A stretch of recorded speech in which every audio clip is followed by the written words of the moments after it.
Hello and welcome back to Life Anth. I'm your host, Lily Forrester, and I'm glad to have you back and listening. Our show is dedicated to breaking down the access barriers to anthropology as a discipline and spreading the conversation far and wide so as to have the largest, most positive possible impact. Last episode, we did a preliminary dive into ethnomusicology, so if you're a music lover, particularly if you have an interest in the social politics surrounding queer musicians, please do be sure to give that a listen. I'll drop the link in our show notes. Our topic for today is born out of a college campus. It's no surprise that a space for academia breeds academic discussion, but this particular setting may seem less than studious. Today's topic is born out of a frat party. Welcome to More is Less. Let's get into it.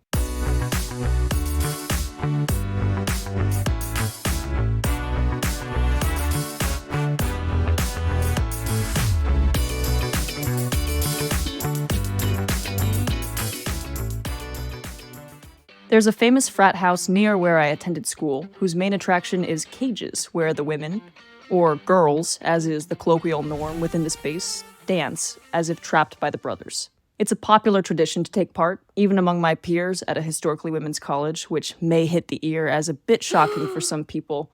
But on which side of the aisle you fall on this matter centers on a larger ideological divide that can be seen far beyond the four walls of a frat party. In fact, it's really everywhere you look. This issue is that of the sexual liberation for women, which today we will explore through the lens of an evolving women's fashion. Following decades of sexual repression and financial dependence manifesting in internalized misogyny, is it empowering for a woman to express her sexuality outwardly, or does it put her in a cage? My name is Mimi and I'm 17 years old. That's Mimi, our first interlocutor. She's also my youngest sister, and a strong touch point I have for understanding how the teens think. As I'm sure she would tell you, that is not my strongest suit, so be glad to have her here. Hi, I'm Trish, and I am 51 years old. That's my mom, Trish. She and Mimi represent cross-generational positionalities, which, given that they've lived in the same household for the last 17 years, should theoretically account for their philosophical differences on the matter. I also feel it's relevant to note that Mimi is definitely a plugged-in kid, so she's exposed to many of the prevailing social narratives of her generation, Gen Z, on TikTok. My mom is also plugged in, but is predominantly a Facebook user, as is the norm for Gen X.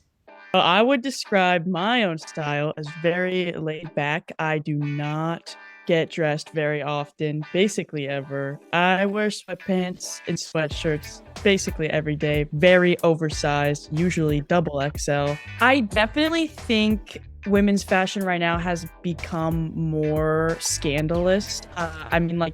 I don't think that my friends do it necessarily, but I think that that's just a trend that has occurred.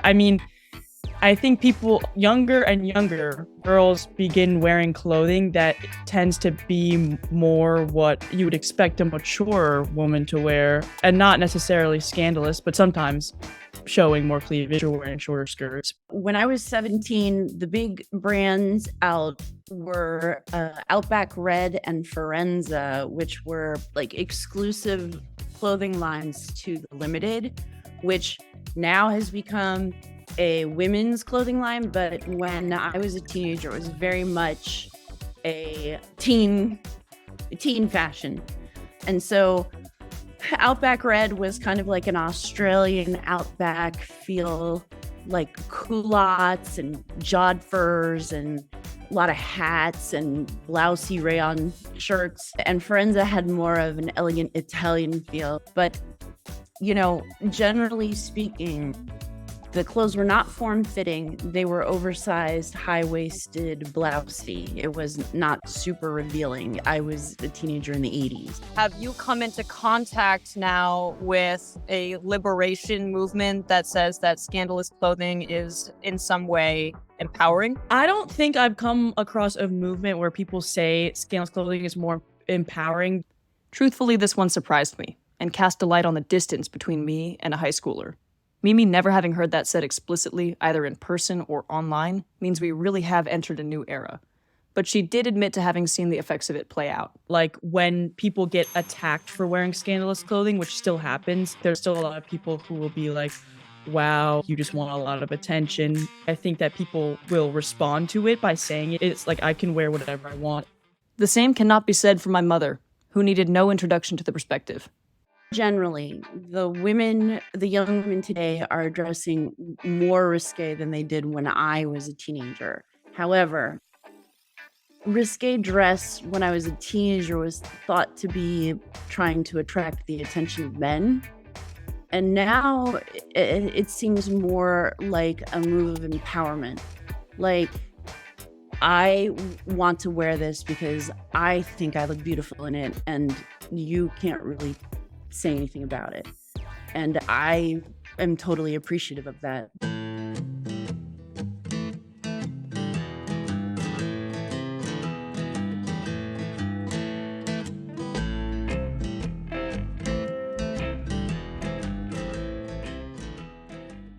The difference in perspective between my mom and Mimi brings us to our first anthropological concept of the day: body politics. In anthropology, body politics refers to the ways in which societies and cultures regulate, control, and negotiate the human body as a site of power, identity, and social meaning. The choices individuals make about their attire, especially when it comes to expressing sexuality, are intrinsically tied to the politics of the body. Body politics encompasses the societal norms, expectations, and power dynamics linked to one's physical form.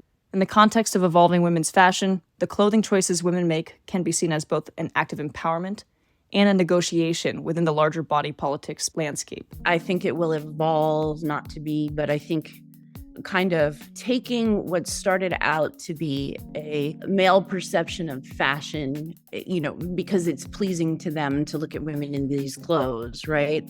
I think it's very possible that it's just like a facade that is said outwardly so that they don't have to admit that it is a male gaze situation. Mimi suggests the possibility that women dressing provocatively could be a facade, a means of deflecting from the reality of the male gaze, emphasizing the lens through which people might perceive these choices. Well, the thing that men, I guess, classically do to women is, just in, stereotypical sense would be, firstly, always be talking to several women and only valuing your time if you are going to do something sexual with them. But I don't think that's exactly what's happening. That's just not the mindset. It's not because the women want the sex. I think it's because they want to do the same thing. Just get back at those men. Mimi highlights a potential shift in dynamics, describing a desire to reverse roles, while my mom acknowledges that some perceive such choices as empowering.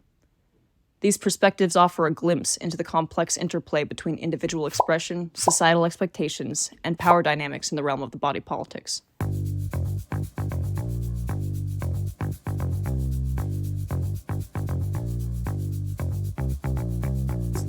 If you find body politics interesting, you may want to check out philosopher Judith Butler's 1993 work, Bodies That Matter, on the discursive limits of sex, in which she challenges conventional notions of gender and sex, emphasizing the performative aspects of identity. These performative aspects take us nicely into our next concept for the day: symbolic anthropology.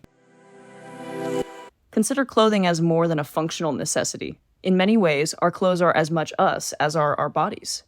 Barring tattoos, in the absence of clothing, there is relatively little on our skin that we chose to represent.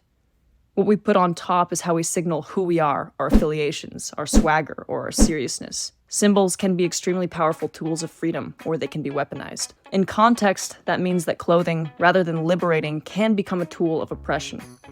Women may find themselves caught in a cycle where societal norms dictate the need for sexualized presentation, perpetuating a narrative that defines their worth by their adherence to certain standards.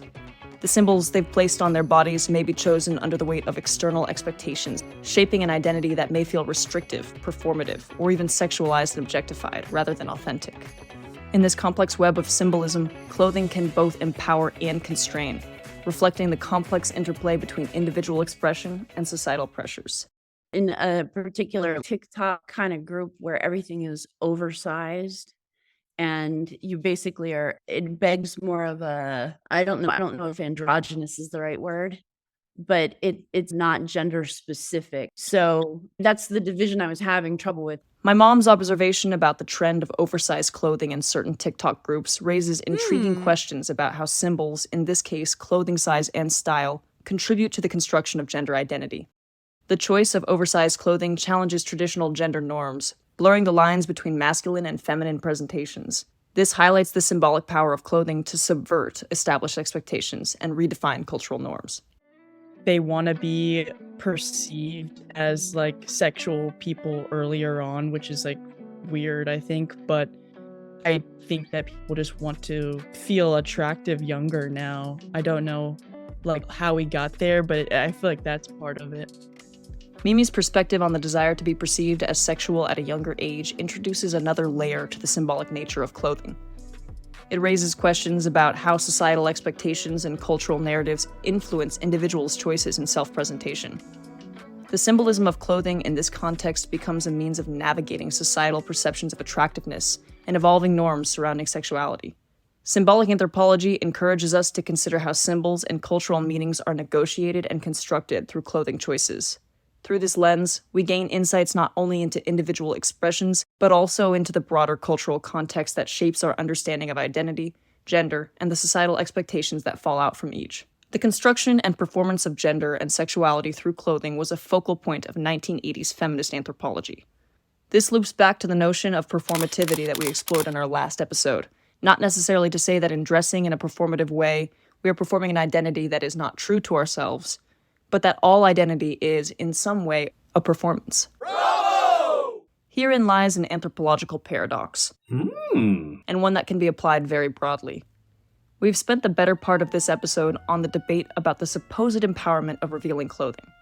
Does it actually make women feel good about themselves, or does the response to it? And if the former, would those same clothes make women feel good about themselves in the absence of the response? In the absence of a power structure that has pervaded gender relations since the dawn of time? Truthfully, while a useful socio-political question, anthropologically, it may not be answerable.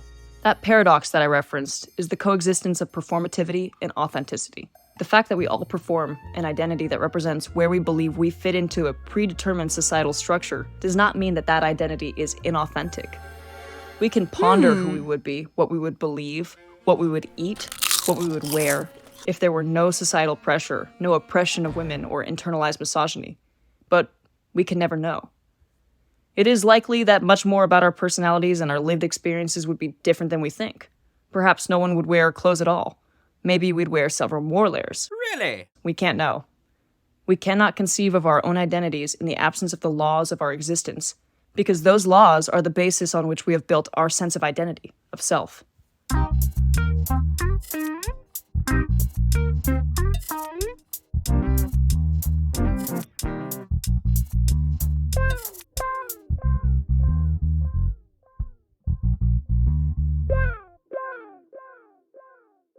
The outlook for women's fashion and the social context surrounding it, where would you say is best for it to go, and can women ever really come out victorious in this battle? Well, I don't know. I would say the only way that women can really be victorious about it is to stop caring about the male gaze. That's the only way to really control your own circumstance. I wonder, do you think that's inevitable? I don't. It's just if women advance more, then I feel like it will be better. Well, we'll see if that can happen. Wait and see is really all we can do. In the meantime, we wear what we want. We wear what makes us feel good, powerful, and in control, in whatever that means for each one of us. We were always going to anyway. Anthropology would say that's because we are who we are, not because it is inevitable, but because we have been told who we are and where we fit in since the day we were born, and our identity, our hair, our tattoos, our clothes, all fall out from there. To recap today, we defined the concept of body politics in anthropology as well as symbolic anthropology, and provided historical context for feminist anthropology in the 1980s and its relevance to topics discussed throughout. We also brought back the concept of performativity to break down an anthropological paradox of identity, of which there are several. We want to hear from you, so if you think of a paradox of identity you've noticed in your own life, send us an email at lily@zoomcatchers.us. We'd love to talk anthropology with you. Check out the links in the description of today's episode if you want further reading on feminist anthropology or body politics. There are decades of work to move through on the topic, and moving through chronologically is a really interesting way to understand the historical arc of the movement. If you like today's episode, tell your friends, and leave us a review. That feedback is invaluable as we work to build up a listener base.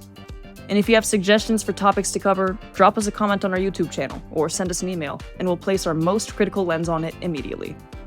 Stay tuned for more episodes to come, and by all means, go ruin some parties with your newfound knowledge.